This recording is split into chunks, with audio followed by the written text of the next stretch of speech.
গরুর গোশ কিন্তু হাতে মাখায় রান্না করে সবাই। হাঁসের গোশ রান্না করে কিনা জানি না। তবে আমি কিন্তু হাঁসের গোশ হাতে মাখায় রান্না করতেছি। আর এইখানে হচ্ছে একটা মুরগি দিয়ে আর আমার বোনের বাসায় গেছি। হয়তো রান্নাঘর দেখেই বুঝতেছেন যে এটা আমার না, আমার ছোট বোনের রান্নাঘর। তো ও হচ্ছে ওর ২ টা ছেলে-মেয়ে, একটা ছেলে একটা মেয়ে।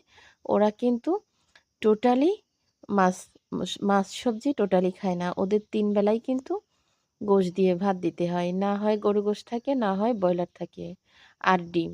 ওরা ডিম আর এই গোশ ছাড়া ওরা কিন্তু কোনো মাছ, কোনো সবজি খায় না। এজন্য ওদের কিন্তু প্রত্যেকদিন গোশ রান্না করতে হয়। তো প্রতিদিন গোশ রান্না করলে সপ্তাহে কিন্তু ২-৩ টা মুরগি লাগে। তো ওই মুরগির পা, মাথা, গিলে, কলিজা এগুলা তো ছেলে-মেয়ে খায় না।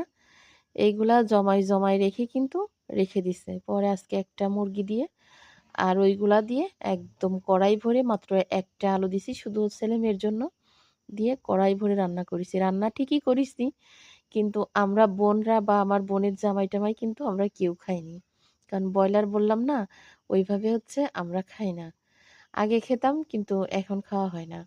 আর এখানে হচ্ছে হাতে মাখায় হাঁসের গোশ রান্না করতেছি। দেখেন, কষাচ্ছি, এখনো কষানো কিন্তু শেষ হয়নি। কালারটা দেখেন। ওই যে আপনার ভাইরাল যে শাকিলা আপু আছে, তো আমার কাছে মনে হয় তার থেকে রান্না খারাপ হবে না। তার থেকে হয়তো ভালো ছাড়া। তো হাঁসের গোশ হাতে মাখায় এটা ছিল হচ্ছে চেন হাঁস। চীনা হাঁসের গোশ ছিল প্রায় ৪ কেজির মতো হাঁসের মানে ওজন ছিল। তো আসলে শীত ছাড়া অনেকে বলে শীত ছাড়া হাঁসের গোশ ভালো লাগে না। কে বলছে? হাঁস যদি পরিপূর্ণ থাকে মানে বড়সড় থাকে আর যদি সুন্দর মতো রান্না করা হয় অবশ্যই ভালো লাগে। কেন লাগবে না? কালার দেখেই বুঝতেছেন যে হাঁসের গোশটা কত টেস্ট হইছে বা কত মজা হইছে। এই হচ্ছে মানে কষানো অর্ধেক, এখনো কিন্তু পুরাপুরি কষানো হয়নি। একদম ঝোলের কালারটা দেখেন। একদম খয়েরি কালার হয়ে গেছে।